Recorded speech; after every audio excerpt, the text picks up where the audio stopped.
Ang kwentong ito ay hango sa totoong buhay. Karanasan ito ni Nestor, taong 1977, Novaliches. Tandang-tanda ko pa ang buhay na kinagisnan ko noon. Malayo sa buhay na meron ngayon. Tahimik at payak ang buhay namin. Hindi man kami mayaman ay masaya na kami sa kung anong meron kami. Lalo na ako. Dahil meron akong isang kaibigan na karamay ko sa lahat ng bagay noon. Siya si Ramil. Seryoso ito ngunit pagdating sa akin ay mapagbiro. Simula pagkabata ay magkasama na kaming dalawa. Sabay kaming naliligo sa ulan. Naglalaro sa damuhan at minsan ay sabay rin kaming paluin ng aming mga magulang. Lahat ng problema ko ay karamay ko siya at ganun din naman ako sa kanya. Hindi lang kaibigan ang turingan namin. Para na kaming magkapatid na dalawa. Kung ako ang mahilig magbiro, si Ramil naman ang seryoso. Mas maaga siyang nag-isip tungkol sa kinabukasan. Madalas niyang sabihin na gusto niyang umasenso, magkaroon ng sariling buhay at makabuo ng pamilya. Ako naman, kontento na sa simpleng buhay basta may kapayapaan. Pagtungtong namin sa tamang edad, nagiba na ang usapan namin. Hindi na puro laro at kalokohan. Pag-ibig na ang paksa. Madalas kaming magkwentuhan sa ilalim ng puno ng mangga malapit sa ilog. Alam mo, Nestor, naiinggit ako kay Leon. Ikakasal na siya sa 1 buwan. Oh, problema ba yun? Eh di magpakasal ka rin. Kaso nga pala wala kang nobya. Baliw.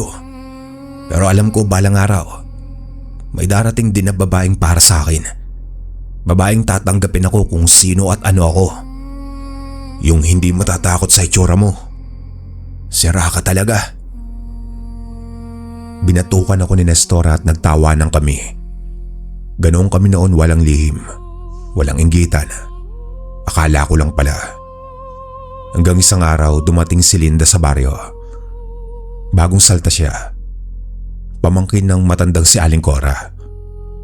Unang araw pa lang na nakita siya ng mga taga-baryo. Pinag-uusapan na ang ganda niya. Mainin siya kung kumilos. Mahaba ang buhok, laging nakapusod, at may mga matang tila may sariling liwanag. Maputi at makinis ang balat nito, kaya maraming nagkakagusto. Unang nakakita sa kanya ay si Ramil. Halos araw-araw, bukang bibig niya ang pangalan ni Linda. Isang dapit hapon noon, tumatakbo si Ramil papalapit sa akin. Habang namumula ang mukha, bitbit ang kanyang mumunting ngiti sa labi. Nestor, nakita ko kanina si Linda. Tinulungan kong magbuhat ng tubig. Ang ganda niya talaga. Nahawakan ko pa nga ang kamay niya, napakalambot.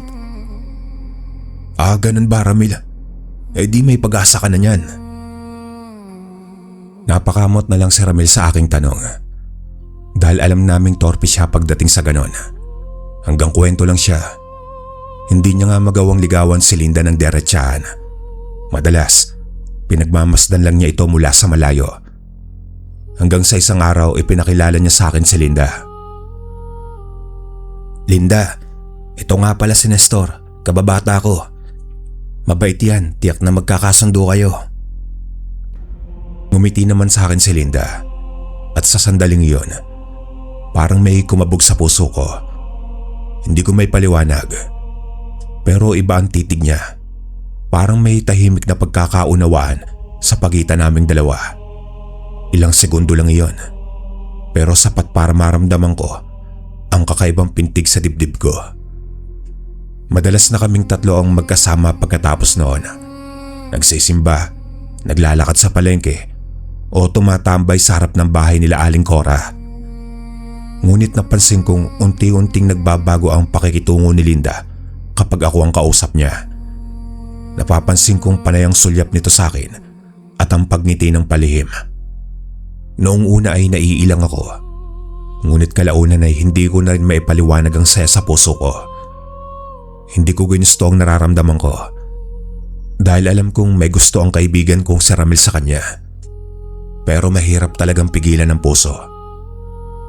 Hanggang isang gabi noon, habang hinahatid ko si Linda pauwi dahil wala si Ramil, doon niya inamin ang nararamdaman niya.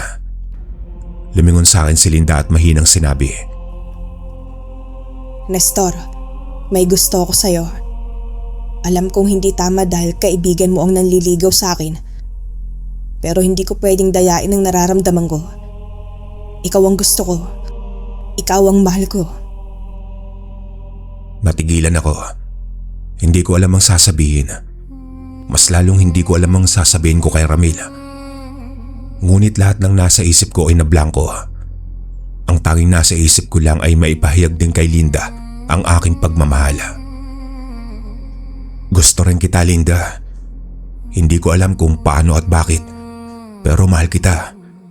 Alam kong maiintindihan tayo ni Ramil. Pero ayokong muna sana sabihin sa kanya ang namamagitan sa atin. Gusto kong mag-ipon muna ng lakas ng loob. Doon nagsimula ang lihim naming pag-iibigan. Alam namin masasaktan si Ramil. Kaya bago pa kumalat ang balita, nagpasya kaming sabihin sa kanya ang totoo. Hindi ko malilimutan ang mukha niya na marinig iyon. Parang may nabasag sa loob niya. Akala ko ay magiging masaya siya. Pero inihanda ko na rin naman ang sarili ko sa galit niya. Dahil kung tutuusin, mali ko rin naman talaga. Alam mong gusto ko siya, Nestor. Ikaw pa ang una kong sinabihan. Kaibigan kita pero ahas ka. Pasensya na, Ramil. Ngunit mahal niya ako at ganun din ang nararamdaman niya sa akin. Hindi namin talaga ito ginusto, pero hindi na rin namin mapipigilan pa. Anong hindi ginusto? Sabihin mo lang taksil ka. Habang nakatalikod ako, tinatarantado mo na pala ako. Tinuring pa naman kitang kapatid, Nestor. Para lang sa babae ipinagpalit mo ang pagkakaibigan nating dalawa. Maniwala ka sa akin, Ramil. Hindi kita tinarantado kagaya ng iniisip mo. Alam mo yan. Tumahimik ka. Simula sa araw na ito, hindi na tayo magkakilala. Sinaktan mo ko kaya pagbabayaran mo itong ginawa mo. Kinuha mo ang dapat na para sa akin. Pinagpalit mo ang ating pagkakaibigan. Humanda ka, Nestor. Dahil sa ginawa mo magbabayad ka. Sigaw ni Ramil habang unti-unting lumilisan, bitbit ang kanyang galit. Ilang buwan ang lumipas, ngunit hindi na kami kinausap ni Ramil. Pinili naming magpakasal ni Linda kahit naging usap-usapan sa baryo ang pagkasira ng pagkakaibigan namin ni Ramil. Sinubukan ko naman itong imbitahin dahil kahit papano ay kaibigan pa rin ang turing ko rito. At sobrang tuwa ko nang pumunta ito. Maging si Linda ay masaya sa pagpunta nito. Nakangiti sa amin si Ramil. Niyakap niya ako at binati sa kasal namin ni Linda. Patawarin mo ako, Nestor. Nadala lang ako ng galit ko noon. Ngayon ay napag-isip-isip ko na rin ang mga nasabi ko. Binabati ko kayong dalawa. Ninong ako na magiging anak niyo, ha? Oo ba? Alam mo naman na kapatid na ang turing ko sa'yo. Pasensya na rin sa mga nagawa ko nga pala. Ayos na yun. Ang mahalaga maayos na tayo. At nakikita ko namang masaya si Linda. O Linda, kapag inaway ka nito, magsabi ka agad sa akin. Oh, akala ko ba ako ang kaibigan mo? Nagtawanan kaming tatlo. Masaya ako sa araw na yun. Sa puso ko, kababata ko pa rin siya. Kaya tinanggap ko ang paghingi niya ng tawad. Isa pa, natural lang naman ang naging reaksyon niya. Naginuman lang kami ng gabing yon. Nagkwentuhan tungkol sa nakaraan. Parang bumalik sa dati ang lahat. Pero hindi ko napansin ang kakaibang katahimikan niya tuwing hindi ako nakatingin. Pag-uwi niya, doon nagsimula ang bangungot. Nagising ako na sobrang taas ng aking lagnat. Parang may apoy sa loob ng katawan ko. Pinunasan ako ni Linda. Pinainom ng gamot. Pero hindi bumababa ang init. Ilang araw ang lumipas ngunit ganun pa rin. Lalo lang akong nanghina. Unti-unti kong napapansin ang pagkakaroon ko ng mga sugat sa braso, likod at dibdib. Akala ko ay karaniwang sugat lang. Pero hindi yun gumagaling. Ang sugat ay kumakalat at lumalaki. Ang nasa likod ko ay nakikita na ang laman at mabaho na rin ang amoy. Hanggang sa halos hindi na rin ako makabangon. Hindi ako makakain. May pagkakataon pa nga, nakakarinig ako ng mga tunog sa labas. Para akong napapraning. Mamamatay na yata ako, Linda. Hindi ko na yata kaya. Ipatawag mo ang itay para matulungan niya ako. Iyak nang iyak si Linda. Ngunit sinunod nito ang sinabi ko. Ang tatay ko ay isang albularyo, pero hindi ito naglalagi sa isang baryo. Umiikot ito kung saan-saan upang makatulong sa nangangailangan. Kaya rin madalas itong wala sa amin.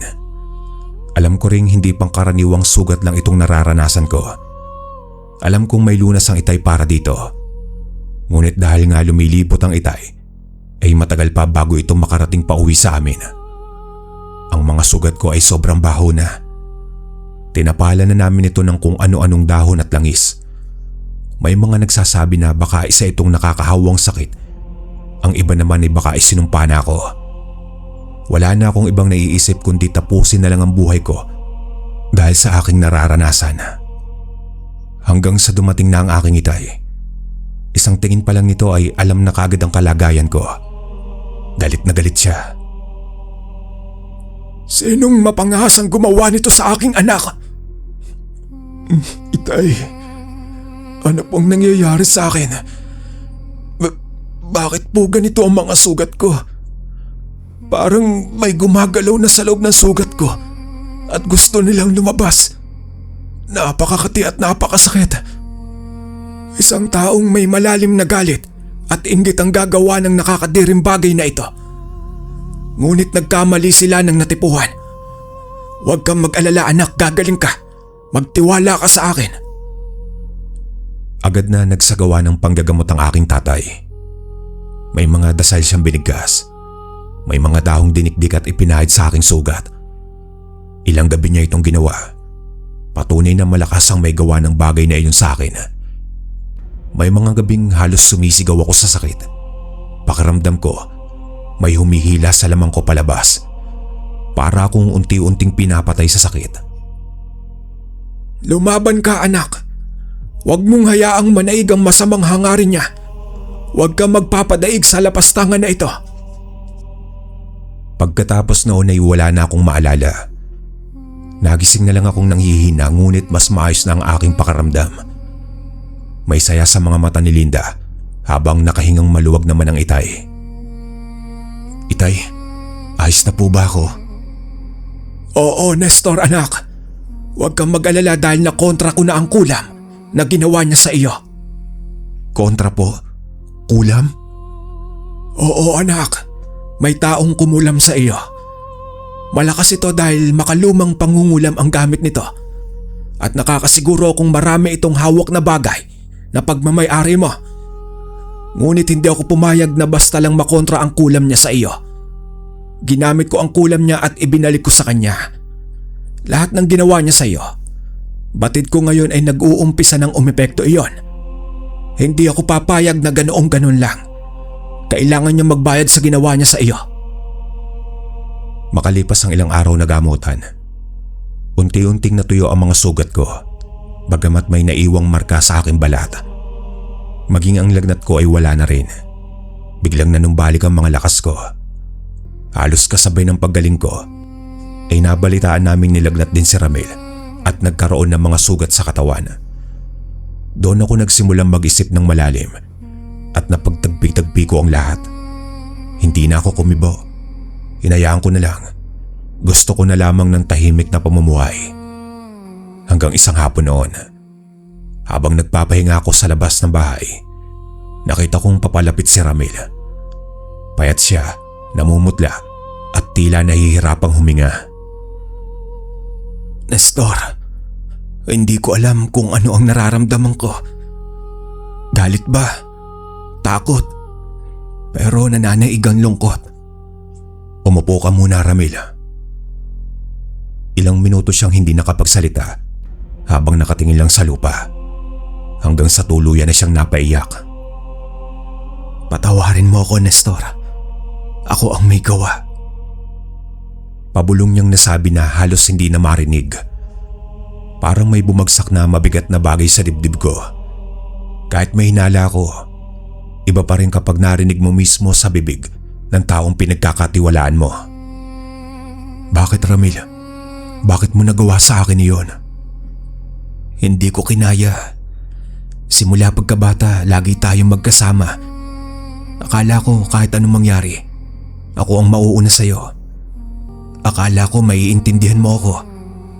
Pero nung naging kayo ni Linda, pakiramdam ko nawalan ako ng halaga. Naging bulag ako sa galit.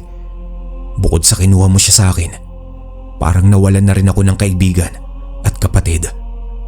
Masakit na hindi ako ang mahal ni Linda. Ngunit mas masakit na ipinagpalit mo ang pagkakaibigan natin dahil sa kanya. Hindi ko dapat ito kinimkim. Pero kung kinausap lang sana kita ng maayos, kung sinabi ko sana kung gaano ako nasaktan, hindi ako dapat nagpadala sa inggit.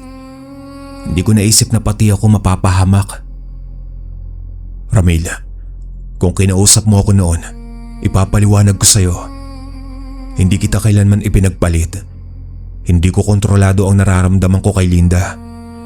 Pero hindi ibig sabihin noon na nabura ang pagkakaibigan natin. Dumating naman si Linda at tahimik na nakipag-usap sa amin. Napayo ko si Ramil.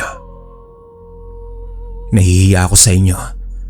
Pakiramdam ko mahina ako kapag umamin ako na nasaktan ako sa ginawa ninyo. Alam mo, Ramil, hindi kahinaan ang umamin ng nararamdaman. Mas kahinaan ng manakit dahil sa galit. Matagal kaming nag-uusap noon. Walang sigawan, walang sumbatan, puro katotohanan lang. Doon ko nakita ang dating Ramil, yung kaibigang handang makinig at umunawa. Inggit ang sumira sa akin, Linda, Nestor. Akala ko kapag gumanti ako, gagaan ang pakiramdam ko. Pero lalo lang akong nawasak. Sa huli ay humingi siya ng tawad hindi lang sa akin, kundi pati kay Linda. Hindi madaling kalimutan ang nangyari, pero pinili kong magpatawad. Hindi para sa kanya lang, kundi para rin sa sarili ko. Ayaw kong habang buhay kong dalhin ang galit. Hindi na bumalik sa dati ang lahat. May distansya na, may pag-iingat, pero may respeto at kapatawaran naman sa pagitan naming lahat. Makalipas ang ilang buwan, nagpasya si Ramil na lumuwas at magtrabaho sa ibang lugar. Pero bago siya umalis, dumaan muna siya sa amin. Salamat sa pagpapatawad. Hindi ko na uulitin ang pagkakamaling iyon. Mag-iingat ka, Ramil, at huwag mo nang hayaang kainin ka ng galit.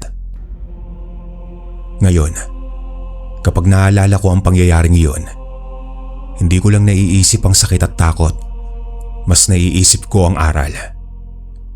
Hindi lahat nadadaan sa galit at inggit. Kapag kinimkim mo ang sama ng loob, ito ay lalago at sisira hindi lang sa iba, kundi pati sa sarili mo. Mas mabuting magsalita ng maaga kaysa maglihim at gumawa ng bagay na pagsisisihan habang buhay. Kung sana ay naging bukas lang kami noon sa isa't isa, baka hindi na umabot sa ganoon. Pero siguro, bahagi iyon ng paglaki namin bilang tao. Hanggang ngayon dala ko ang aral na iyon sa aking buhay. Ang tunay na kapatid kahit hindi ka dugo ay hindi dapat itinuturing na kalaban. At ang kapatawaran, kahit mahirap ibigay, ay siyang tanging daan para tuluyang gumaan ang puso. Dahil sa huli, ang pagkakaibigang inalagaan mula pagkabata ay mas mahalaga kaysa sa anumang galit na panandalian lamang. Hanggang dito na lang po ang aking kwento, mga kalakbay. Punta na po tayo sa pangalawang istorya. Isang mapagpalang araw sa lahat ng ating mga tagapakinig. Minsan sa buhay natin, may mga tagpo na naitatanong natin sa ating sarili kung ano at saan tayo nagmula. Sino at ano nga ba ang ginagampan ng papel ng ating mga ninuno sa mundong ito? At bilang isang ordinaryong tao, ano nga ba ang mayambag natin sa buhay upang gawin itong mas masaya at makabuluhan? Mga minamahal kong kalakbay, tunghayan natin ang kwento ng kasaysayan patungkol sa pagsubok at pagtatagumpay ng isang lalaking itinadhana para sa ekstraordinaryong tungkulin. Isinalaysay ng isa sa ating mga taga-subaybay. Ayon na rin sa kwento ng kanyang ama na tawagin nating Estong. Naganap ito noong dekada 40. Kamusta po kayo, Sir Proy? Ibabahagi ko lamang po itong kasaysayan ng aking tatay Estong. Isinulat ko na lamang po ito sa parang ang aking ama ang naglalahad ng kwento. Sana po ay mapakinggan ng ating mga kalakbay. Maikling pagsilip sa nakaraan sa panahon ng mga Hapon at kaguluhan. Taong 1941. Mga panahon bago sumiklab ang kaguluhan sa ating bansa dulot ng mga Hapon. Payapa pa ang lahat sa aming baryo. Nakatira po ako sa isang liblib na lugar sa may Katagalugan, kung saan ay pangunahing hanap buhay na po ng mga tao ang pagsasaka at pagbebenta ng mga gulay. May kalamigan po ang klima sa aming lugar, kaya naman po masagana ang aming mga sakahan sa mga gulay na tanging sa malalamig na rehiyon lamang ng Pilipinas nabubuhay. Isa na din po ko sa mga batang magsasaka noon. Sa edad kong 17 anyos ay batak na po ang katawan ko sa mga gawaing bukid. Madalas pa nga po ay inaabot ako ng ilang araw na nasa pataniman lamang namin. Lalo na kapag panahon po ng anihan at kailangan magbantay. Noon pa man po kasi ay marami ng may hindi gaanong kabutihang loob at mga kawatang walang habas na inaani ang mga pinaghirapan namin mga magsasaka. Mga tulisan at mga taong ayaw lumaban ng patas sa buhay. Kaya nga po liban sa pagiging isang magsasaka, ay nagsanay din po ako upang matutong makipaglaban at ipagtanggol ang sarili. Pati na rin po ang aming lupa sa panahong nananalanta ang mga tulisan. Natuto po akong humawak ng patalim at baril upang maipagtanggol ang aking sarili sa mga gabing pinakadelikado. Bagamat may iilang mga magsasaka din ang kagaya kong nagbabantay, pero sa lawak po ng pataniman namin ay magkakahiwalay kami at hindi agad-agad na makakaresponde ang mga ito. Magandang gabi po, Mang Tomas. Magbabantay din po ba kayo ngayong gabi sa gulayan nyo? Mukha pong hindi maganda ang lagay nyo ah. Kung gusto nyo po magpahinga na muna kayo sa bahay nyo. Ako na lamang ang titingin sa taniman nyo. Total ay magkatabi lang naman tayo. Baka mamaya po kasi kung ano pang mangyari sa inyo eh. Isang hapon po ito nang madaanan ko itong si Mang Tomas na nasa may gulayan niya. Nakatayo at nag-uunat-unat ng likod. Dinig ko pa ang malalang ubo nito. Kaya naman nag-aalala ako. Malapit na kaibigan ng tatay ang matandang ito at noong mga araw na maliit pa ako, kapag may problema sa pataniman si tatay o di kaya ay may sakit ang ama ko, itong si Mang Tomas ang pinakaunang naroroon upang umalalay. Kaya naman parang kapamilya na din namin siya. May mga anak ito pero pawang nasa ibang lugar at sila na lamang mag-asawa ang naiwan sa kanilang bahay. Kagaya nga po ng ibang mga matatanda, nasanay na sila sa mga paggawa at hindi napipirmi sa bahay. Ikaw pala yan, Estong. Ilang araw na kasing masama ang ubo ko. Hindi ko nga alam kung bakit. Bigla na lamang isang araw ay kumati yung lalamunan ko. Tapos hindi na tumigil ang pag-ubo ko. Lalo pa kapag sumasapit na ang alas 6 ng gabi. O iho, bueno. Sigurado ka ba sa pagbabantay ng taniman? Malaking tulong kasi ito sa akin. Baka kasi kailangan ko lamang ng maayos na tulog at magiging maayos na itong pakiramdam ko. Tugon naman ni Mang Tomas. Naramdaman ko naman po ang kaginhawaan ng pakiramdam nitong si Mang Tomas dahil sa pag-aalok ko sa kanya. Tila ba umaliwalas ang mukha nito. Kahit naman po kasi kagaya namin mga magsasaka na inaakala niyong mga balat kalabaw at sinlakas ng kalabaw, paminsan-minsan ay naghahanap ng kapahingahan sa sarili. Karamihan lang po talaga sa amin ay tanging pagsasaka ang alam na gawain upang mabuhay. Pero marangal po ito at ipinagmamalaki ko po. Sigurado po ako, Mang Tomas. magpahinga na po muna kayo sa bahay nyo. Manghihingi na lamang po ako ng pepino sa tanim nyo at nang may maisama ako dito sa tuba na iinumin ko. Pampainit lamang po sa gabi at kakaiba ang lamig ngayon dito sa atin. Napansin nyo po ba? Sanay naman po ako, Sir Proy, sa lamig. Pero masasabi ko na sa ilang gabing nagdaan ay kakaiba nga po ang klima sa lugar namin. Nakakalain mo pang nagyayelo ang hangin. Nang makalis naman itong si Mang Tomas at mag-isa na nga lang ako sa bukirin, ay pinagdiskitahan ko na itong mga naglalakihang pipino na naroroon. Ito lang kasi ang tanim ni Mang Tomas na maaari kong kainin, bukod sa mga iba pang gulay na naroroon. Manamis-namis at malutong na pipino na bagay sa tuba. Kagaya nga po ng sabi ko sa inyo, armado ako ng baril, itak at mga armas na maaari kong magamit upang ipagtanggol ang sarili ko. Malayo po kami sa bayan. Nasa isang bundok pa ang kailangang lakarin para lamang marating kami. Kaya namang kahit na magpaputok ng baril sa kalagitnaan ng gabi, ay walang makakarinig kundi ang mga nasa baryo lamang namin at ang mga karatig na nayon paikot sa kabundukan. Bagay na sanay na sila at hindi bago sa pandinig ng nakakarami. Nang gabi pong ito, ay naranasan ko ang pinakakakaibang bagay na noon ko lamang po naranasan. Ang makaengkwentro ng kakaibang nilalang. Isang nilalang na lumilipad at nakakatakot. Ganito po kasi ang nangyari. Nasa kalagitnaan na ako ng kasarapan sa pag-iinom ko. May apoy sa harap ko na gamit ko naman para ihawin itong baon kong karning manok na mula sa kinatay naming ulam noong umaga. Nang walang kung ano-ano, ay nakarinig po ako ng mga nag-uusap. Mga kalalakihan na walang dudang parte ng grupo ng mga tulisan na nananalasa sa mga pataniman. Bilisan nyo, ilagay nyo na sa sako yan. Bukas ay anihan na nila at wala na tayong maaabutan dito. Kaya ngayon pa lang ay kukunin na natin ang parte natin. Pinuno, wala ba tayong kukuning karne man lang? Bakit di natin kunin yung kalabaw dun sa nadaanan nating kubo? Madami-daming karne din yun, di ba mga kasama?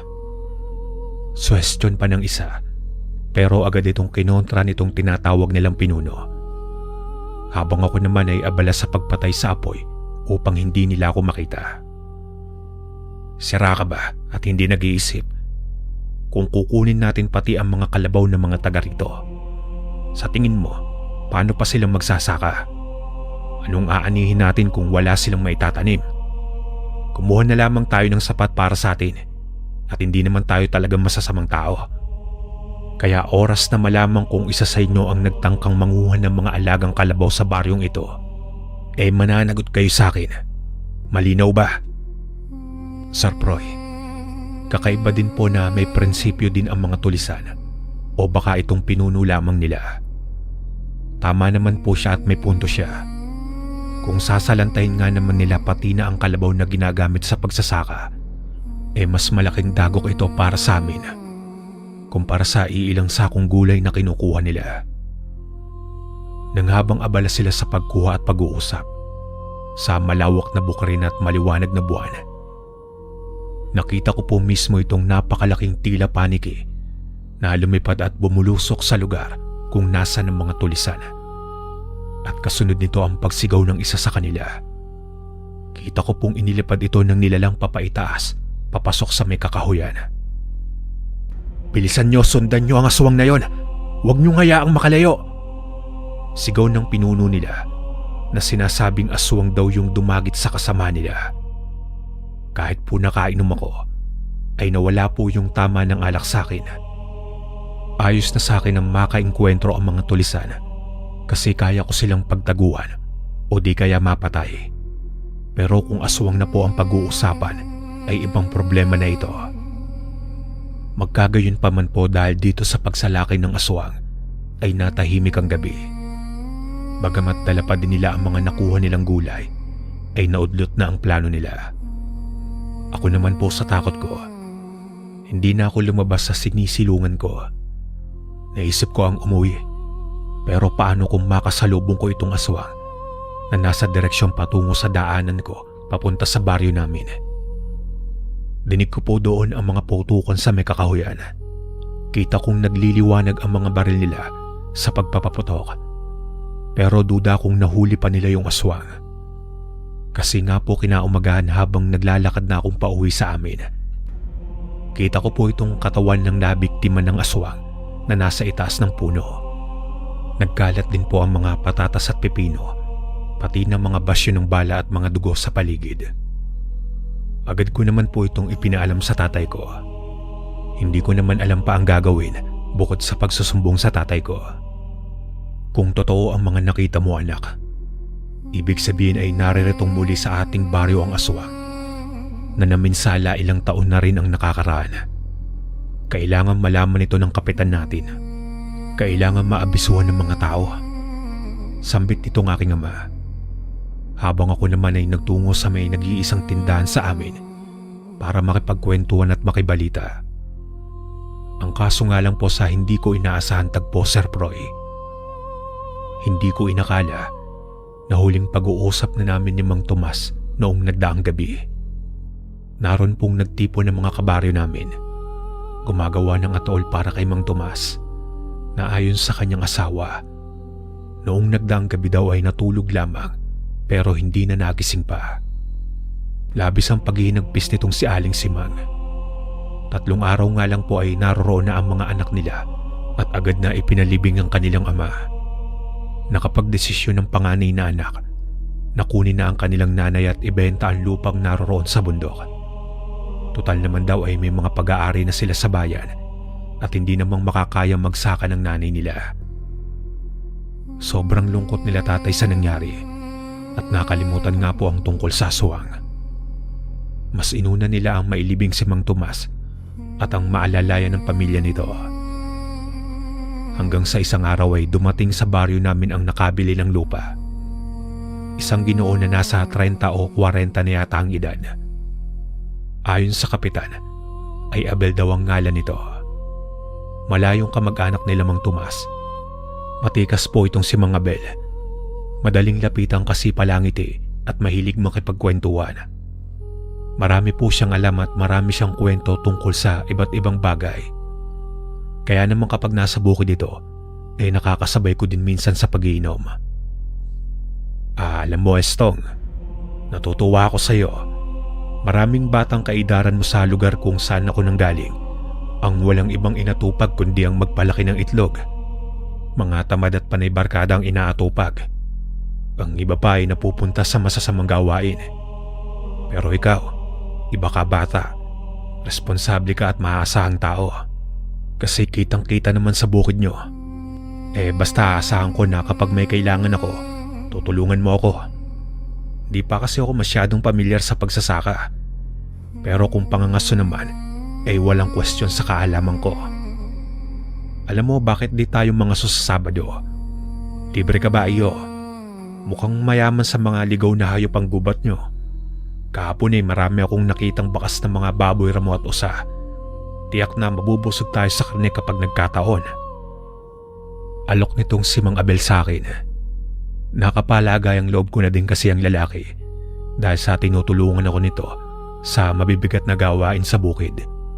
Katulad ng mga pagbubuhat at kahit 3 buwan pa lang siya sa lugar namin, halos lahat ng mga taga-baryo namin ay kaibigan na siya. Sa tagal ko po dito, Mang Abel, mga palakalang at dagang bukid ang nagawa kong mahuli. Paano po ba yan? Dadalhin ko ba itong baril ko? Tugon ko sa matanda. Wala po akong ideya kung paano siyang makakahuli ng mga ligaw na hayop. Kaya naman natanong ko kung anong gagamitin namin. Dalhin mo lang yan para sa protection mo. Pero iyo, Estong, tuturuan kita kung paano manghuli na gamit lamang ang mga bagay na makukuha natin sa gubat. Nakakaengganyo ang alok nitong si Mang Abel. Kaya naman po hindi ko na itong pinalampas pa. Isipin pa lang na makakahuli kami ng matatabang baboy, ramo, ay nasasabik na ako. Ilang kapitbahay din namin ang maaabotan ko ng karne kapag nagkataon. Pagkatapos nun ay umuwi na ako sa bahay. Itay, ano po bang sabi ng kapitan tungkol sa aswang Ilang buwan na din pong tila hindi ito nagpaparamdam. Sa tingin niyo po ba, umalis na kaya yun dito sa baryo natin? Ang sabi ng kapitan ay may mga kinausap na siyang tao para sa paghahanap daw sa aswang. Pero mukhang hindi naman na kailangan. Wala naman nang nagpaparamdam na nilalang sa lugar natin. Baka nabusog na sa mga tulisan kaya umalis na dito. Buti nga sa kanila. Teka nga anak, saan ang tungo mo at anong inaayos mo dyan sa lalagyan mo? Tanong ng tatay nang makita niyang nag-aayos ako nitong mga gamit ko, kagaya ng itak at itong baril na pinapagamit ng tatay sa akin. Ito po ba itay? Tay, si Mang Abel kasi, niyaya po akong manghuli ng mga ligaw na hayop. Manghuhuli daw kami ng baboy ramo. Kaya naman inaayos ko po ito. Tuturuan niya rin po akong mangaso. Sayang din para naman makatikim po tayo ng karne. At saka tingin ko naman po, kayang-kaya po yun ni Mang Abel. Tugon ko naman po sa aking ama. Ganun ba? Basta mag-iingat ka. Alam mo, natutuwa na din ako at napunta yan si Mang Abel dito sa ating baryo. Malaking pagbabago sa lugar natin nang dumating siya. Malaki ang tulong ng mga kaalaman niya sa ating baryo, lalo na pagdating sa seguridad natin. Sambit naman ng aking ama. Paano po kasi, Sir Proy? Simula nang dumating si Mang Abel, ay parang natakot pati mga tulisan. Hindi na namin nararamdaman ang presensya nila, o baka naman po naubos lang talaga sila ng aswang. Pero ibang usapan po, ang galing ni Mang Abel sa kanyang pangdepensa at pakikipaglaban. Tumutulong din siya sa pagroronda sa gabi. Kaya naman pati mga kadalagaan sa amin ay labis ang paghanga sa kanya. Ako naman po ay pakiramdam ko tuloy. May kuya ako na palagi kong maaasahan. Bandang mag-alas 7 ng umaga nang daanan ako nitong si Mang Abel sa bahay namin. Magandang araw po, nariyan po ba si Estong? Napag-usapan kasi namin ang pangangaso ngayon. Mang Isko, mukhang maganda ang bunga ng mga mangga nyo ngayon . Handa na yatang ibabayan sa bayan. Kailan ba natin yan aanihin? Bati nitong si Mang Abel sa tatay ko. Oo nga no. Hindi ko nga namalay na pahinog na sila. Gusto mo ba? Mabuti pang magbaong kayo ng mangga at nang may makain kayo sa gubat. Baka sa makalawa ay uumpisahan ko ng anihin ng mga yan nang maibenta na sa bayan. Hasaan ko ang tulong mo, Abel. Sambit naman ng tatay na magiliw na iniabot kay Mang Abel ang panungkit. Makakaasa po kayo, Mang Isko. Sakto at kailangan ko ding bumaba sa bayan sa makalawa para sa mga pangkonsumo ko. Paano po, mauuna na po kami nesto at nang makarami kami ng huli. Pagpapaalam ni Mang Abel at nagtungo na nga po kami dito sa may kakahuyan. Mga 30 minutong lakarin mula sa baryo namin ang ginawa namin. Masukal ang gubat at bihira din kasi ang nagtutungo dito. Marami kasi sa matatanda sa aming baryo ang naniniwala na ang baryo namin ay para sa mga tao at ang gubat naman ay para sa mga engkanto, sagrado ika nga. Kaya bibira ang pumapasok dito. Madalas kasi kung hindi matuklaw ng ahas ay naliligaw ang pumapasok dito. Minsan pa ay nakakakita pa daw ng mga grupo ng mga itim na tao na naglalakad-lakad sa gilid ng ilog. Kaya namang karamihan sa amin ay iwas dito. Mga Bella, alam niyo po ba ang kwento tungkol sa gubat na ito? Kung bakit ayaw ng matatanda ang magtungo kami dito? Lalo pa sa hapon paglabas ng alas 3. Tanong ko dito, para lang may mapag-usapan po kami at nakakabingi na ang katahimikan sa may kakahuyan. Alam mo, Estong, iba't iba ang mga paniniwala ng mga tao sa bawat lugar. Pero halos iisa ang pinupunto nito. Mga nilalang na higit sa ordinaryong tao, mga engkanto, maligno at aswang.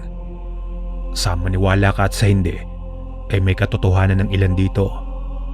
Pero kung hindi mo naman silang gagambalain at gagalitin, ay wala namang problema.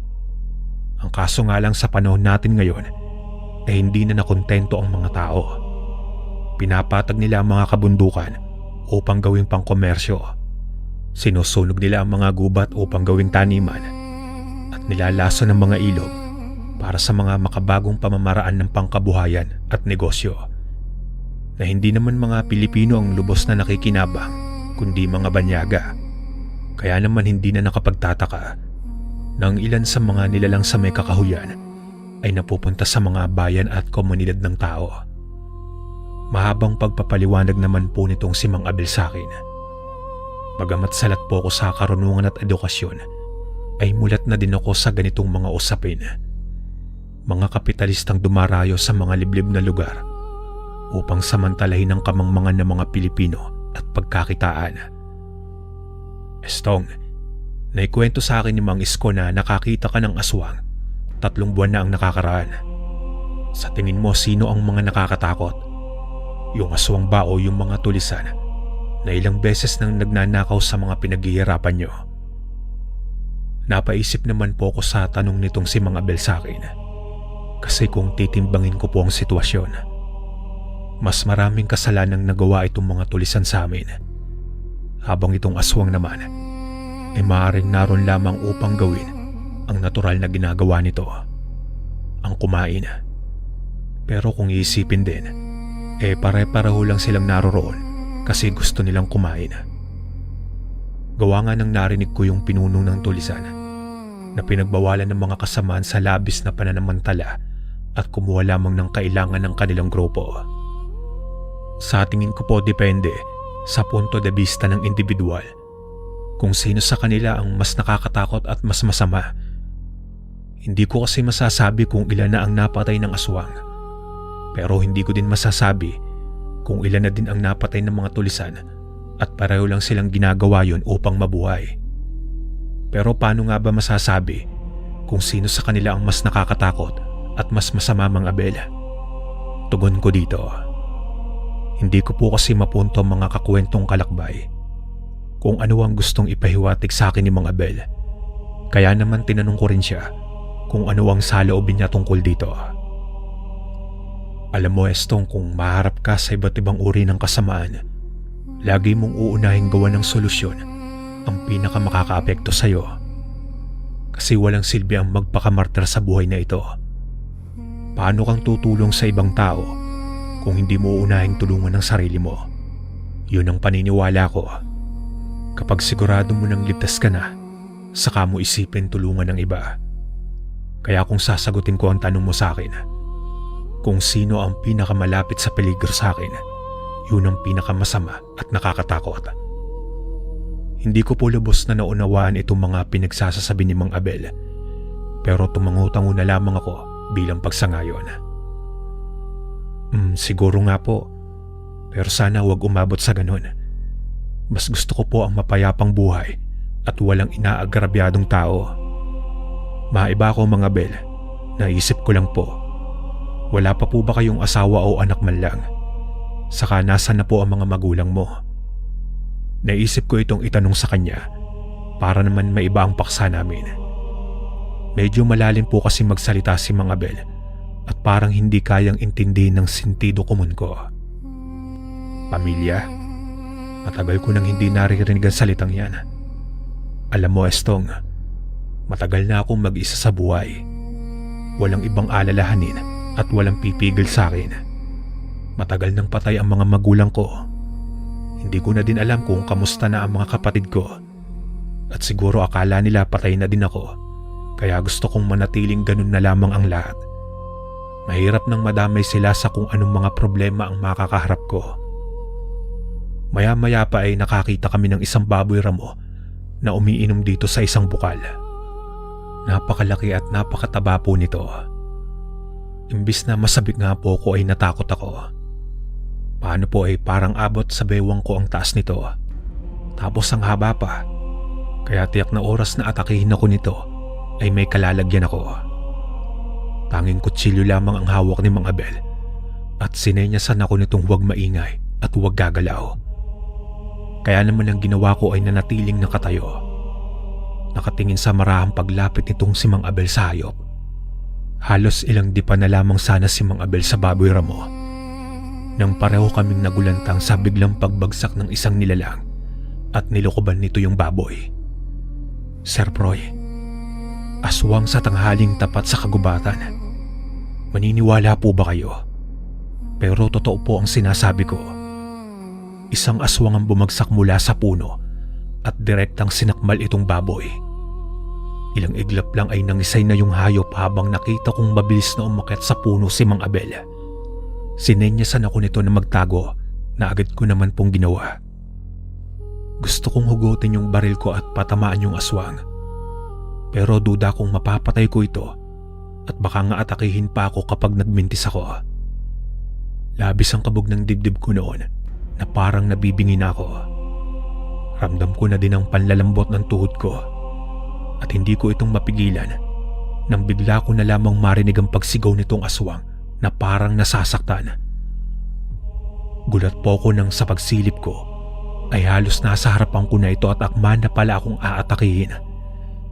Sa likod po nito hawak ang buhok ng aswang ay si Mang Abel na dire-diretso ang pagsaksak dito hanggang sa humandusay yung aswang sa may damuhan.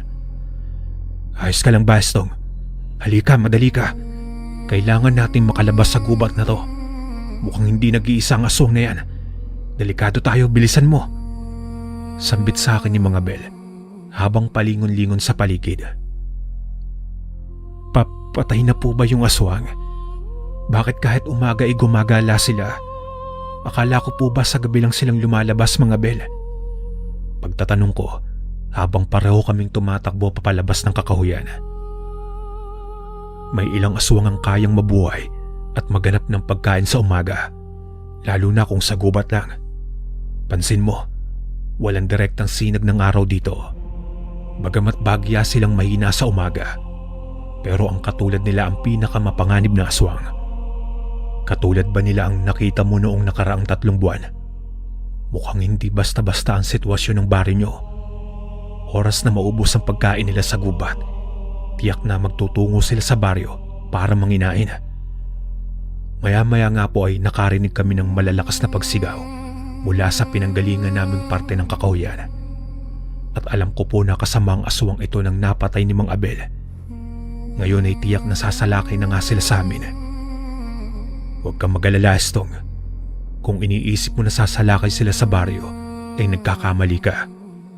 Matatalino ang mga aswang na yan. Uunti-untiin nilang pestehin ang baryo hanggang sa manghina ang mga taong naririyan. Hindi patas lumaban ng mga aswang at tuso sila, kaya kailangan nating maganda at unahan na sila.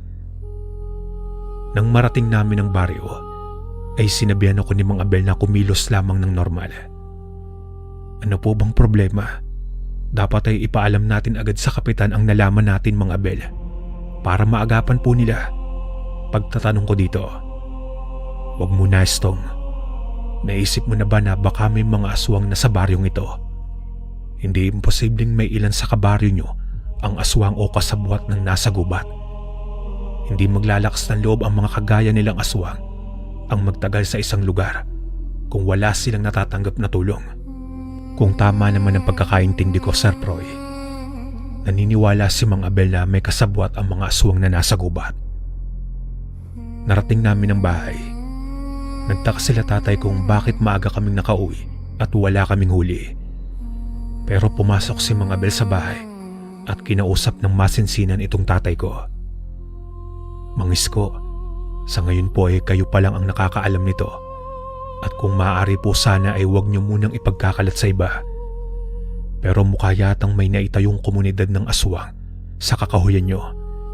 Hindi pa ako sigurado, pero natitiyak kong meron silang natatanggap na tulong sa isa sa mga kabaryo niyo.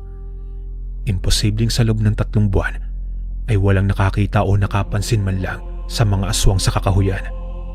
Maliban na lang kung pinagtatakpan sila. Sambit ni Mang Abel. Tahimik na nakinig naman itong tatay ko nang may maalala ito. Hindi lang ako sigurado, pero maaari kayang yung mga nababalitaan nating umaalis at lumilikas na mga kabaryo natin ay hindi talagang umalis sa lugar na ito.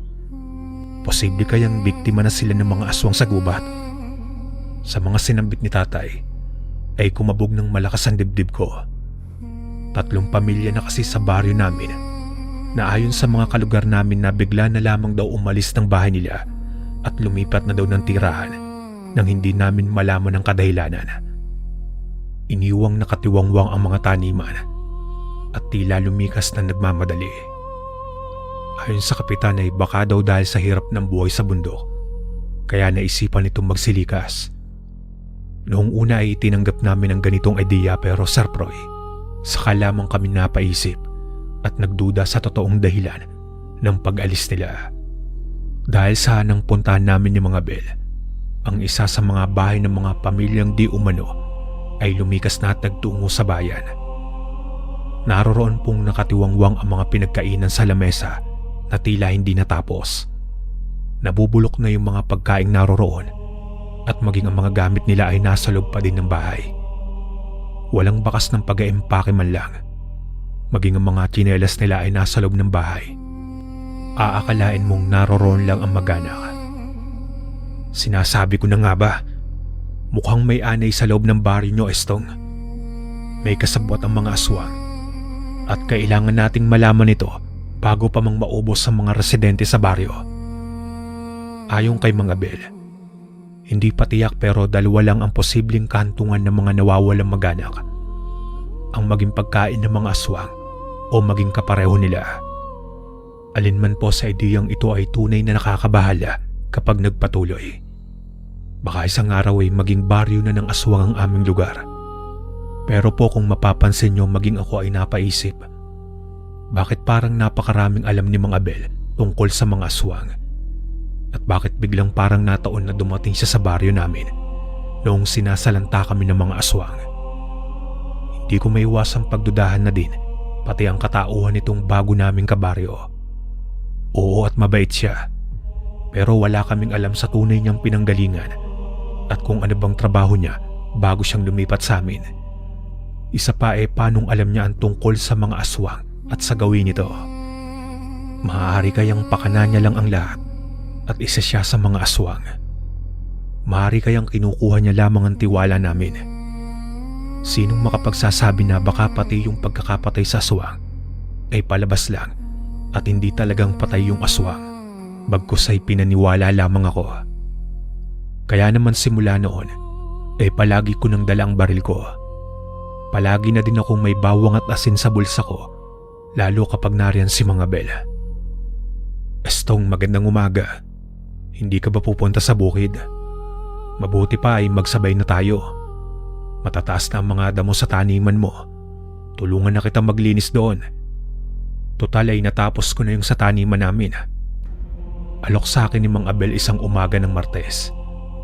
Wala noon ang tatay at sinamahan si nanay upang magpatingin sa pagamutan sa bayan. Hinala nila na buntis ang nanay, kaya gustong makasigurado ng tatay ko. Lalo pa at nasa gitna kami ng krisis ng pananalasa ng aswang. Nag-isip po ako ng palusot. Gusto kong magtungo sa bukid, pero parang nagdadalawang isip akong kasama si mga Bella.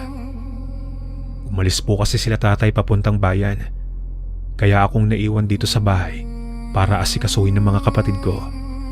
Baka po mamaya na lang ako pumunta doon, mga Bella. May balita na po ba kayo tungkol sa mga aswang? Tugon ko dito. Gusto kong maiba ang ihip ng hangin na parang puno ng tensyon. Bagamat wala namang ipinapakitang masama itong si mga Bel, pero parang lahat ng tao kasi sa baryo ay pinagdududahan ko na. Parang lahat sila ay potensyal na kasabwat ng mga aswang. Estong, naiintindihan ko ang nararamdaman mo. Tama lang na pagdudahan mo ang ibang tao at maniwala ka sa akin. Hindi ako nagdaramdam, pero natitiyak ko sa iyong hindi ako kasabwat ng mga aswang na yan. Bueno, mauuna na ako at may mga aayusin pa ako sa lumang bahay ni Tio Tomas. Sakaling may kailangan ka ay huwag kang magdalawang isip na pumunta sa bahay. Naroon lamang ako, mag-iingat ka. Wala nang lingon-lingon pang umalis itong si mga Bel at nahiya naman po ko dahil nga sa nahahalata niya na pala ang pagkaasiwa ko at pag-iwas sa kanya. Pero ganun pa din naman ang pakikitungo niya. Maging sa mga kabaryo namin ay walang nagbago. Hapon ng araw na iyon nang dumating sila tatay. Anak, linisan mo nga yung baboy at magluto ka ng nilaga ng may mahigop na sabaw ang nanay mo. Kailangan niya ng sustansya at lakas. Mahal, magpahinga ka lang dyan at hayaan mo na kaming kumilos dito sa bahay ng mga anak mo. Narinig mo naman ang sabi ng doktor, maselang ang pagbubuntis mo, kaya baka mapano pa yung bunso natin. Sir Proy, dumating sila tatay na may dalang magandang balita. Sa wakas ay magkakaroon na ulit kami ng kapatid. Ang bunso po kasi namin ay 7 anyos na at malaki na din. Kaya naman ang idea na magkaroon kami ng sanggol sa bahay ay nagdulot ng labis na katuwaan. Pero kakaibat nito ang pag-aalala ko. Buntis ang nanay. Mas lalo kaming mamimiligro sa mga aswang. Tiyak na anumang oras ay papasya lang kami ng mga ito kasi maaamoy nila ang nanay ko. Anak, maganda ka ng mga bagakay at ilagay mo sa mga kanto ng bahay natin. May binili din akong mga asin at bawang dyan. Magsabit ka sa mga bintana natin at sa pinto. Mahirap nang masalsihan tayo ng mga alam mo na. Mabuti na ang nag-iingat. Etong kamang yan. Mamayang 6:00 ay magsindi ka at pausukan mo ang palibot ng bahay natin. Yan ang turo sa akin ng albularyo sa bayan. Ayaw naman pong sambitin ng tatay ang salitang aswang at baka daw nakikinig ang mga ito. Maingat ang tatay. Kahit ang nanay ay ganun din at hindi na nga siya pinayagan ni tatay na lumabas ng bahay sa gabi. Hindi naman nagtagal ay nangyari ang kinatatakutan namin. Dahil sa nakarinig kami ng mga tiktik sa paligid, lalo pa sa madaling araw. Kaya nga pati ang pagbabantay ko sa bukid namin ay hindi ko na magawa sa gabi. Hindi kaya ng tatay ang mag-isang gising sa magdamag, kaya kailangan namin magrelyebo. Estong, anumang marinig mo sa labas ay huwag mong susubukang puntahan. Tuso ang mga aswang na yan at gagawin nila ang lahat para mapasok ang bahay na ito. Huwag mo silang bibigyan ng pagkakataon na magawa yon. Hanggat nasa loob tayo at alam nating nariyan sila, ay hindi silang maglalakas ng loob na pumasok dito. Nakausap ko din si Abel noong isang araw. Gumagawa na din siya ng paraan para matulungan tayo. Ang sabi niya ay mas titindi pa ang mga pagbisita ng aswang, oras na tumuntong sa 6 na buwan ng tiyan ng nanay mo. Kaya naman sana ay makagawa na ng paraan si Kapitan tungkol sa aswang. Nasabi ko na sa kanya ang sitwasyon sa gubat at sana naman ay aksyonan niya. Sambit ng tatay habang magkaharap kami sa lamesa at nagkakape. Itay, sigurado po ba kayong mapagkakatiwalaan natin sila Mang Abel at si Kapitan? Parang wala naman pong nangyayaring aksyon eh. Mas dumadami lang ang nagiging problema natin. Umalis na lang kaya po tayo dito, Itay. Doon na lang muna tayo kay Latiyo sa bayan para mas ligtas ang nanay. Natatakot po ko sa mga posibleng gawin ng aswang sa kapatid namin. Kahit naman gustuhin ko, anak, wala na tayong lugar sa bahay ng tiyo mo. Naroroon din ang mga kapatid ng tiyahin mo at nakikituloy. Magiging pabigat lamang tayo sa kanila. Pero huwag kang mag-alala at magiging maayos din ang lahat. May awa ang Diyos. Ang mabuti pa matulog ka na muna at ako na muna ang magbabantay dito. Gigisingin na lamang kita mamaya, sige na. Naawa po ako sa tatay ko nang dahil sa halos hindi na din siya makatulog sa pag-aalala sa amin. Kaunting pikit lamang po at nagigising na ito. Kaya naman po gusto ko talagang matapos na ang problema namin sa aswang. Parang gabi-gabi na lamang po ay ang hirap huminga at palaging may nagmamanman sa amin. Anak, gising, bilisan mo. Mukhang inaaswang sila Florencia. Ihanda mo ang itak. Baka mapunta dito ang aswang. Wika ng tatay. At kahit pa pupungas-pungas pa ako at tulo ang laway, napabalikwas ako at agad na hinanap ang itak ko. Dinig po namin itong si Mang Baldo na sigaw ng sigaw at tila nagwawala sa labas ng bahay nila. Asawa po ito ni Aling Florencia na noon po ay buntis din kagaya ng nanay. Nauna lamang ito ng ilang buwan. Magpakita ka sa akin, aswang. Talagang asawa ko pa ang bibiktimay nyo. Magkamatayan na tayo pero hindi nyo makukuha ang anak ko. Oras na malaman ko kung saan kayo naglulungga, titiyakin kong susunugin ko ang buong angkan nyo. Narinig nyo ba yon?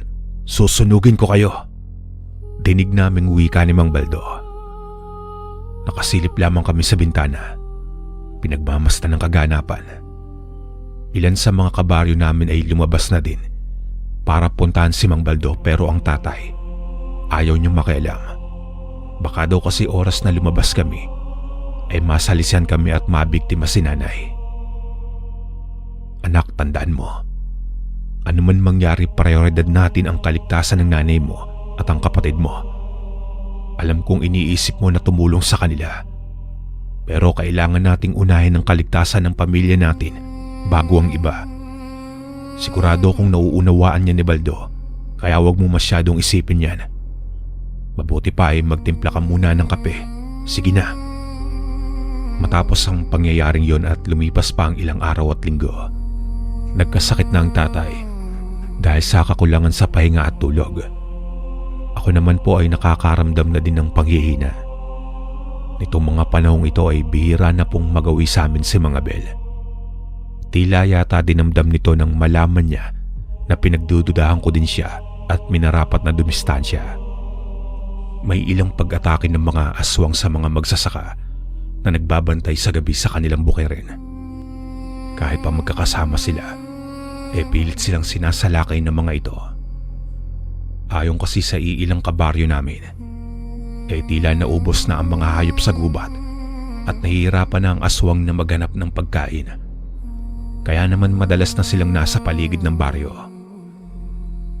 Mga kaibigan, huwag kayong mag-alala at ginagawan ko na ng paraan ng suliranin tungkol sa mga aswang. Nakikita nyo ang mga taong nasa likod ko. Sila ang mga tutulong sa atin upang mapuksa ang mga salot sa baryong ito. Kaya huwag na kayong mag-alala. Malugod kong tatanggapin ng mga kalalakihan na gustong sumama sa pagtugis sa mga aswang. Kaya magsabi lamang kayo. Tutulak tayo patungo sa kakahuyan sa Biyernes para wakasan na ang mga panggugulo ng mga aswang sa atin. Wika nitong kapitan sa isang pagpupulong. Pinatawag niyang lahat ng nasasakupan niya upang ipakilala ang 5 kalalakihan na ayon sa kanya ay mga manunugis ng aswang. Nakita ko po noon si Mang Abel na nakatayo sa tawid ng kinaroroonan ko. Nakatingin sa 5 kalalakihan at sa kapitan.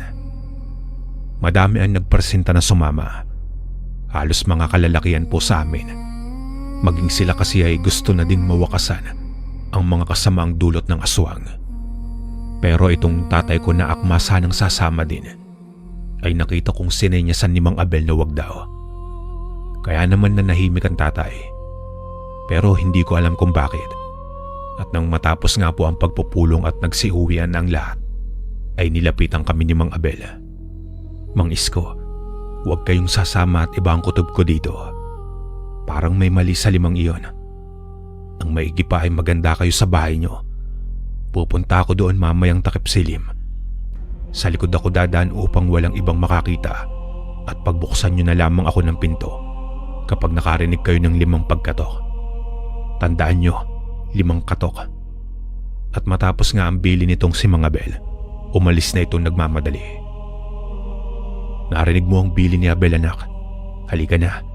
Mahirap nang maabutan ng gabi dito at nag-aantay ang nanay mo. Itay, sino yung matandang nakatayo sa labas ng bakuran natin? Kilala niyo po ba yon? Nag-aalala kong wika. Dahil sa paglingon ko sa bahay namin, ay natanaw ko nga itong isang kubang matanda na nasa gilid ng bakuran namin. Tapos nakatanaw. Agad naman itong tinungo at sumigaw si tatay. Manang, sino po ba kayo at anong sadya nyo sa bahay ko? Hindi ho kayong taga rito ah. Hindi pa man po kaming nakakalapit, ay mabilis po itong tumakbo papalayo sa amin. Hahabulin ko pa sana ito, pero pinigilan na ako ng tatay at pinapasok na ako sa bahay. Mukhang tama si Abel. May kakaiba nga sa baryo natin ngayon. Maraming bagong muka. Kaya anak, yung mga pangontra natin ihanda mo, madali ka. Mabilis na sumapit ang gabi. Bandang mag-aalas 8 na at kita namin ang mga kabaryo namin na nagtitipon-tipon papunta sa gubat. Bakit wala pa si Abel? Mag-aalas 9 na. Ano kayang posibleng nangyari sa kanya? Wika ni tatay. Habang nag-uusap naman kami, bigla na lamang kumatok itong si Mang Abel sa may kusina. 5 beses. Kaya naman agad na binuksan ni tatay. Magandang gabi po sa inyo, Mang Isko. Ilagay niyo po ito sa may bintana at pinto. Estong, ibigay mo ito sa nanay mo at ilagay niya sa ilalim ng unan. May mali dito. Bakit gabi naisip ng kapitan na magtungo sa gubat? Kung kailan malakas ang mga aswang, maaari naman sa umaga at mas malaki ang tsansa nila na matalo ang mga ito. Delikado ang mga kabaryo nyo. Kailangan natin silang tulungan. Wala nang makakalapit sa bahay nyo. Pinaikutan ko na ito ng orasyon kontra aswang at may mga talisman sa bakod nyo upang hindi magawang lapitan ng anumang mga makakaliwa ang bahay na ito. Pero kailangan ko ng tulong nyo para masukol ang mga aswang sa gubat. Hindi ko kakayanin mag-isa, lalo pa at tila malaking grupo ito. May ideya na ako kung sino ang may pakana nito at kailangan nating mapigilan sila sa paglapas sa mga sumama sa pagtugis. Mahabang paliwanag ni Mang Abel. Hindi ko po alam kung magtitiwala ako. Paano kung patibong ito at salakay ng aswang ang bahay oras na umalis kami? Kailangan may maiwan dito para magbantay sa bahay. Estong, maiwan ka dito at sasamahan ko si Abel. Hindi natin pwedeng pabayaan ang mga kabaryo natin. Sambit naman ng tatay ko. Pero tumutol po ako. Mas mapanganib ang labas ng bahay at ayokong maiwan doon habang nagbubuwis ng buhay ang tatay. Hindi ko kayang mabuhay sa konsensya, kaya naman pinigilan ko ang tatay. Hindi, itay. Ako na lamang po ang sasama kay Mang Abel. Mas maigi na kayo ang kasama ni nanay dito. Huwag po kayong mag-alala at kaya ko ang sarili ko. Isa pa, hindi ko po kayang itaguyod ang pamilya natin kung sakaling may mangyaring masama po sa inyo. Ang mga nasa isip ko po noong sitwasyong iyon, kung ako ang mamamatay sakali sa labanang iyon, ay ayos lang at makakapagpatuloy sa buhay sila nanay sa tulong ng tatay. Hindi ko kasi maisip kung paano na lang sila nanay kung si tatay ang mawawala. Kaya mas pinili kong ako na ang sumuong dito. Bahala na. Abel, kargo mo ang anak ko. Iuwi mo siya dito ng ligtas. Kung hindi ay huwag ka na magpapakita sa akin muli at hindi ko alam kung anong magagawa ko sa iyo. Matapang na sambit ng tatay. Sa noon ay nag-aayos ng mga gamit niyang si Mang Abel. Gagawin ko ang lahat para makauwing ligtas itong si Estong sa inyo, Mang Isko. Maraming salamat sa inyo. Saka na lamang ako magpapaliwanag kapag tapos na ang lahat ng ito. Estong, anumang mangyari sa likod ka lang at bantayan mo ang mga susugod mula doon. Ito ang kampilan. Siguro naman ay marunong kang gumamit niyan. Para ka lang magpuputol ng puno dyan. Basta kung sino mang sumugod sa'yo, tagpasin mo niyan at huwag kang mag-alinlangan. Inumin mo na rin ito. Makakatulong yan sa'yo para mabigyan ka ng karagdagang lakas at talas ng pakiramdam. Niabot sa akin ni Mang Abel ang pilak at kumikin ang nakampilan.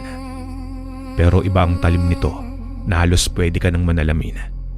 Kasabay nito ay ang maliit na botelya ng kulay pulang likido na may maanghang at matamis na lasa. Hindi ko po alam kung ano yon. Pero nang inumin ko, para lang akong uminom ng tuba na mainit sa tenga. May ilang orasyon pang sinambit si Mang Abel bago kami tuluyang lumabas ng bahay. Sa may labasan pa lamang, tanaw ko na ang iilang kalalakihan at babae na hindi po sa aking pamilyar ang mukha. Madilim pero kitang-kita ko po silang naroong nakatago sa mga puno sa may liwasang baryo. Alam ko ngayon ay umeepekto na yung pinainom ko sa'yo.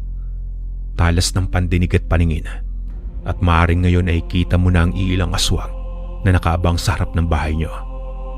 Huwag kang mag-alala at wala silang magagawa habang nakabaon ng mga talisman sa bakuran niyo. Ang malaking problema natin ay ang dadaanan natin. Kaya huwag kang hihiwalay sa akin, Estong. Hindi pa din akong makapaniwala, Mang Abel, sa mga nagaganap. Kapag namatay ako dito, sana makaligtas sila, tatay. Tugon ko naman sa kanya. Hinila naman akong papalapit ni Mang Abel sa kanya. sabay pag-ihip niya sa akin. Pagkatapos ay sumenyas ito ng magdahan-dahan kami sa lakad at itinuro niya ang taas ng puno. Naroon po ang 3 aswang na nakaabang sa mga dadaan. Sa una naman ay tanaw ko na ang mga taga-baryo namin na tutugi sa aswang. Tama si Mang Abel. Bakit sa gabi pa silang magtutungo sa gubat? Gayong mas madali nilang matatalo ang mga aswang kapag umaga. Malakas ang kutob kong patibong ito at maaaring ang si Kapitan ang may pakana. Maaaring aswang din ito o kasabwat ng mga aswang. Kasi siya ang nakaisip nito at siya ang may kakilala doon sa 5 kaduda-dudang kalalakihan. Bilisan nyo, malapit na tayo sa hinihinalang kuta ng mga aswang. Sigurado akong dito sa timbre sa akin ay malamang na naroroon ng lahat. Wala na silang kawala gamit itong mga pangontrang bigay ng mga manunugis. Tiyak na sisikat ako. Este tayo kapag napuksa natin lahat ang mga aswang na yan. Wika ni Kapitan na akala mo pang hindi nag-aalala sa mga aswang na noon ay nakamasid na sa kanila. At saka kanino kayang nagmula ang sinasabi niyang timbre sa kinaroroonan ng mga aswang? Maganda ka, Estong. Anumang sandali ay tiyak na magkakagulo na dito. Sundan mo lamang ako. Uunahin natin itumba ang supremo nila, kaya maganda ka. Kapag nakita mong may oportunidad kang umatake, ulo lang ang punterihin mo. Oras na mapatay natin ang supremo nila, magugulo ang plano ng mga aswang na yan. Malinaw naman ang ibinigay sa aking utos ni Mang Abel. Pero paano ba naming malalaman kung sino ang supremong aswang doon, di ba? Ano, isisigaw ba nito na siya ang supremo? Subalit ilang minuto lamang. Magaling, Julio, mahusay ang plano mo. Sinong mag-aakalang ganito karami ang madadala nyo dito sa ating kuta? Magandang gabi sa iyo, Kapitan. Kamusta ang pamamasyal nyo sa gubat? Bakit di muna kayong tumuloy at magkape? Sir Proy, hindi po akong lubos makapaniwala sa nakikita ko. Kahit ano basta para sa iyo, Pinuno. Karangalan ko ang maihatid sa iyo ang mga karning ito. Masyado silang mahihina ang kokote. Kaunting pambobola lamang sa kapitan nyo ay sumunod na agad. Sambit ng isa sa mga inupahang manunugis ni Kapitan na walang dudang aswang nga. Julio, anong ibig sabihin nito? At sa kakaridad, isa kang aswang. Paano nangyari ito? Gulat na wika naman ni Kapitan. Nagulo na ang lahat at nabahala na ang mga kabaryo namin na kasama ni Kapitan. Dahil sa isang iglap lang, ay kita na nila ang mga umiilaw na mata ng mga aswang na nakapalibot sa kanila. At ang pinakagumulat sa amin ay nang makita at malaman ko ang supremong aswang ay walang iba kundi ang may-ari na nag-iisang tindahan sa baryo namin, si Aling Caridad. Masyadong matagal na ang tinitis ko upang mapasa amin ang baryong tinitira nyo. Hindi na ako makakapaghintay pa. Oras na para mabawi namin ang baryong kinamkam ng mga ninuno nyo. Sa amin ang mga lupang kinatitirikan ng mga bahay nyo. Nagawa lamang itong agawin sa amin ng mga kalululuhan nyo sa tulong ng mga walang pusong antingero na pumaslang sa mga magulang namin. Pero ngayong natipong ko ng muli ang mga miyembro ng aming angkan na nakaligtas sa pagpatay ng mga antingero, oras na ng paghihiganti. Julio, mga kasama, patayin silang lahat at itira lamang ang kapitan. May kailangan pa ako sa kanya. Sige na. Magsasalita pa po sana ako, Sir Proy, dito kay Mang Abel. Pero kumarap lamang ako ay naroon na siya at pasugod na kay Aling Caridad. Pero hindi man lang siya namalayan ng mga kasama nitong aswang. Sabi ko na nga ba tama ang hinala ko sa iyo, tanda? Pasensya ka na. Bawal na ang gawain nyo at hindi yan aprobado ng matatandang aswang. Narito ako para ibalik ka sa piitan, wika ni Mang Abel. Abel, isa kang berdugo. Papanong bakit kang narito? Kabadong sambit ni Aling Caridad. Ako ang naatasan ng matatandang aswang upang ibalik ka sa kulungan. Kaya Caridad, walang kapatawaran ang pagpatay mo sa matandang supremo ng inyong angkan. Hindi ang mga antingero ang pumatay sa kanya. Ikaw, utos ng matatanda na kung hindi kitang maisasamang buhay dito mismo, ay kailangan kitang paslangin kasama ng mga tagasunod mo. Sir Froy, nalito ko ng sobra dito. Kasi kung tama ang pagkakaintindi ko, ang tinatawag ni Mang Abel na matatanda ay parang mga ninuno ng aswang. Kung magkagayon ibig sabihin ay aswang din si Mang Abel. Pero parang pulis, ganun po yung ideyang pumasok sa akin. At parang sa mga aswang ay kriminal itong si Aling Caridad. Hindi, Abel. Hindi na akong babalik pa sa kulungan na yung kailanman. Mag-isa ka lamang, berdugo. Wala kang laban sa puwersa ko. Noong akmang aatake na si Aling Caridad, ay tinawag ako nitong si Mang Abel. At kita ko nga ang posibilidad ng pag-atake ko sa Supremo. Nang masanggan ni Mang Abel ang mga kuko nitong si Aling Caridad, dito na po akong mabilis na kumilos at tumalon kasunod ng pagtaga sa ulo ni Aling Caridad. Natulala itong mga kasama niya sa nangyari. Biyak ang ulo ng Supremo nila at tila napaatras itong mga aswang. Sino bang nagsabing mag-isa ko? Kasama ko ang pinakamagaling na mandirigma ng baryong ito. Kahit ako ay nahihirapang maramdaman ang aura niya at ang mga pagkilos niya. Kaya natitiyak kong siya ang perpektong pantapat sa kagaya ng Supremo nyo. Ngayon mga pipitsuging aswang na lamang kayo at walang utos ang matatanda na buhayin kayo. Kaya kung kaya nyong tumakas mula sa akin ay umpisan nyo na at wala akong ititirang buhay sa lahat ng maaabutan ko. Sir Froy, sa mga narinig ng mga kabaryo ko, pati sila ay lumakas ang loob at nag-umpisang atakihin itong mga aswang. Sugurin nyo ang mga aswang na yan, mga kasama. Huwag kayong matakot, may mga kasama tayong mamamatay aswang dito. Ano, Julio? Nagkamali kayo ng baryong pinasok. Aba at iisa nyo pa ako.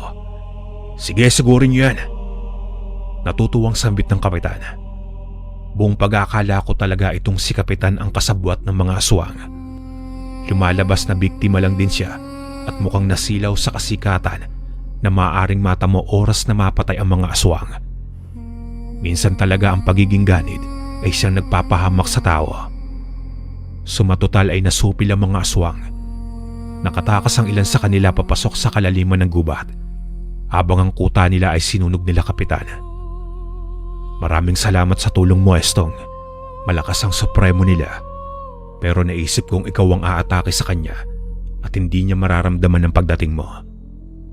Ayon kay Mang Abel, mahirapan siyang patayin si Aling Caridad kung sabayang laban dahil nga sa bilog ang buwan at mas malakas na ito sa dami ng nakaing puso ng tao. Pero may kakaibang katangian daw ako na hindi mahanap sa iba. Yun ay ang sobrang hina ng aura na halos hindi maramdaman ng mga aswang.